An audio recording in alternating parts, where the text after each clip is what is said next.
Coach, just first thoughts on the offense. Couple of games now, some struggles. What's it going to kind of take to get out of a bit of a slump right now? First off, I would just like to thank all the people that showed up tonight. I think they made a difference. I think it's important to them, and I think it meant a lot to our program. So I want to first start out by saying just thank you for all the people that came out tonight. The student section was great. They're involved in the game, and I thought it was important to them. And it meant a lot as we kept going. Offensively, we're just not doing anything well to lean our hat on right now. And it's not been able to run the ball.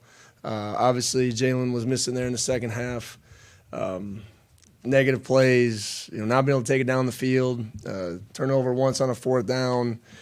There's just a lot of things that we need to look in the mirror and try to figure out what we can do well. And we got to lean on that. And, right now it's just inefficient play and not being able to keep the chains moving and ultimately get ahead of a really good team. But give credit to Utah. Give credit to a lot of these defenses we're playing. I think these are good defenses too. So I think it's a little bit of everything. Talk a little about Dylan, just to come in with Jalen hurt and plays pretty much the entire second half. Kind of seemed like he was in that soldier mode, kind of that kind of gritty playmaker out there. Yeah, I appreciate Dylan Payne.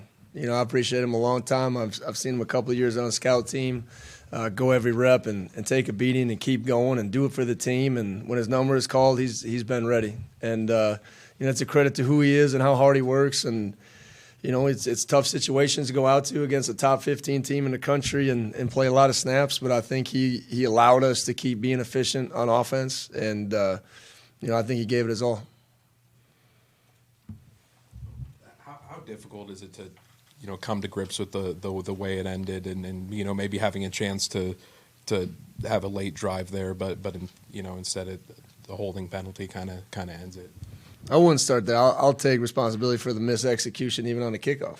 4th and 9, if that thing's backed up, they got to punt the ball back to us. So I'll take responsibility for that. And it's a competitive play. It's a competitive atmosphere. It's 4th down. I mean, it's a must stop. I mean, you get a little handsy. The guy throws out. I didn't get a chance to see it yet on tape. I mean, it's tough to swallow, but there are 3 flags, so obviously a lot of people saw it, and we'll evaluate those things as we get a chance to, check out the film tomorrow. How surprised were you and how much of an adjustment was it, Cameron Rising not coming onto the field out there? Yeah, I mean, it's that time of the year. I mean, I think they do a good job of, I'd be a big fan of 90 minutes. You got to turn in your roster of who's playing. I'd be a big fan of changing that in football. But at the end of the day, it's that time of year. I think one of their tailbacks was down. A couple of our guys are down. I mean, it's a physical league, and they just got off a physical game. He ended up scoring the last 2-point, so I'd have to go back to the tape and see if he got hurt on that. But other than that, I heard it was a knee thing, and we'll see where it goes. At this point, you kind of address the offense, but we've seen kind of the negative plays and guys getting swarmed kind of on the outsides. Can you overhaul, I guess, aspects of the offense at this point? Is that something that's coming into your mind, or is it an execution thing, or is it? I think it's a little bit of everything. It starts with, as coaches, I've always said this. The number one deal as a coach is to put our players in the best situation possible. No one magical is walking through that door. And I still believe in the men in this locker room. I believe in what we're building, But right now the record says we're a 500 football team, okay? But that isn't the end point. This isn't the last game of the season, okay? We have 4 games left. I think we've lost against 4 top 25 teams, and we're playing just good enough to get beat. Okay, so there is some positives with what we're doing. We're not executing nearly where we want to. I think the effort level was a lot better than it was last time out. I think our guys are staying the course. They're trusting their coaching. But in those tight moments, we just haven't been able to get over the hump, But you're not going to do that, when you turn the ball over, or you have mis-execution a couple times in special teams, and when you have penalties, right? We're just not good enough to overcome those things. Not a lot of teams are, especially against really good opponents. So, that's where we're at. All's not lost. I'm still confident in the men in that locker room. They're confident in themselves, and we got to bounce back. And we got 4 winnable football games, So they'll remember November. We got an opportunity to be a really good team and put our stamp on this season. This isn't, heads down and moping around and all's lost. This isn't that. It won't be that. And it starts with me. It starts with our coaches. Right, so how we react, they'll react. I think we got a mature football team to attack this film tomorrow. But there'll be times and moments, and we've done it with the offensive line and shuffling around. I mean, we played a lot of receivers trying to get a spark. So we're not just sitting on our hands either. We're trying to execute the best we can, and we got to be better as coaches. Hey, Coach, kind of expanding on that. I mean, how tough is it when some of those kind of key things don't go your guys' way? Like they get that big third down, there's the punt thing, and then Brennan Jackson's penalty there. It seems like a couple kind of small moments kind of end up being big changes. I think in the ebbs and flow of every football game, there's a lot of adversity you got to deal with. And I think it's one of the biggest things that we try to train our guys to overcome and attack it. I was proud of the defense. On the replay I saw in BJ's play, I mean, the guy's in a bent position. It's tough. I mean, he's making a big physical tackle. You'd love to see him slide his head over. I got to see it on tape. But you got to deal with those things. And they happen both ways, and things don't go your way. It's how you respond to them, right? It's not the event, it's the response. And I thought our guys did a good job responding tonight to some of that stuff. Overturning calls and replays and all that, but you just got to keep responding and keep working.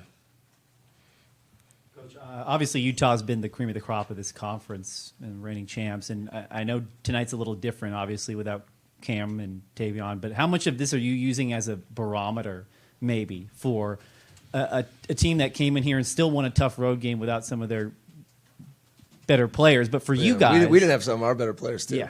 I mean, that's where you're at in this league. But it shows their mettle, to your point, to have the next man up and have a backup quarterback and win in a road on a tough environment on a Thursday night. Yeah, absolutely. They're the champions of Pac-12 until someone beats them. And they played with urgency. They know what they needed to do. They needed this win. We needed this win.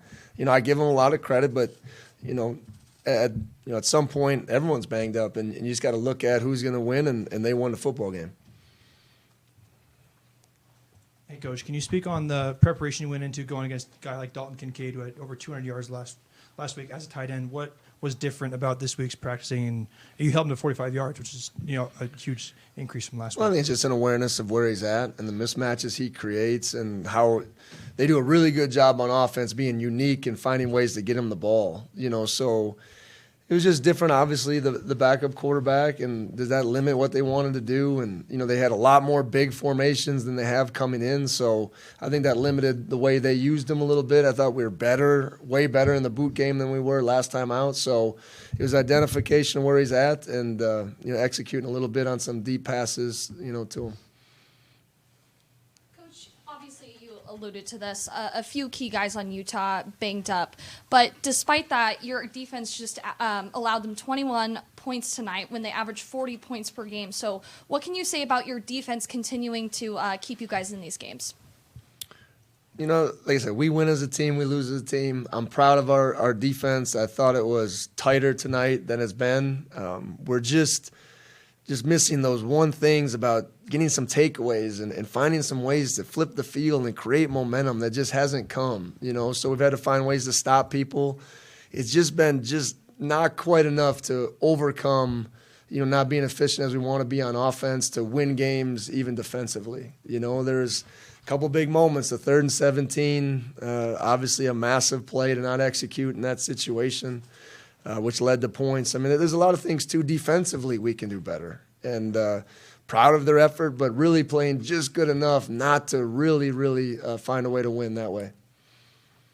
Time for another question or two. Coach, Cam seemed a lot more comfortable decision-making-wise in the pocket, and something we have noticed is tends to draw out plays rather than if there is an open lane, the pocket collapses, just running and using his legs. How do you think that his rushing ability and his decision-making is improved? I think it's been pretty solid all season, and I think it's been hard because the pockets haven't been that clean all the time. So he's had to probably move and get antsy. I thought he settled in the pocket a little bit better tonight, took the ones that were there. Thought he's made some scramble plays. So I thought he did a good job kind of navigating through the protection. Your team hasn't scored more than 17 points in the last 3 weeks. Do you think there needs to be a schematic change, or is it purely execution? Well, we're not going to wholesale everything. I mean, we're committed to what we're doing. We're excited about where we're going to go, but it's trying to find ways to get our best players the ball in space, and that's what it's going to be. That's what it's going to come down to. Execution wins games. Okay, we know that. So we got to find a way to execute better in the moment and not get ourselves behind the chains. It's negative plays that are constantly stopping those because we're not good enough to overcome that right now. And that's the reality of how we need to play to win games. That's what it's all about right now.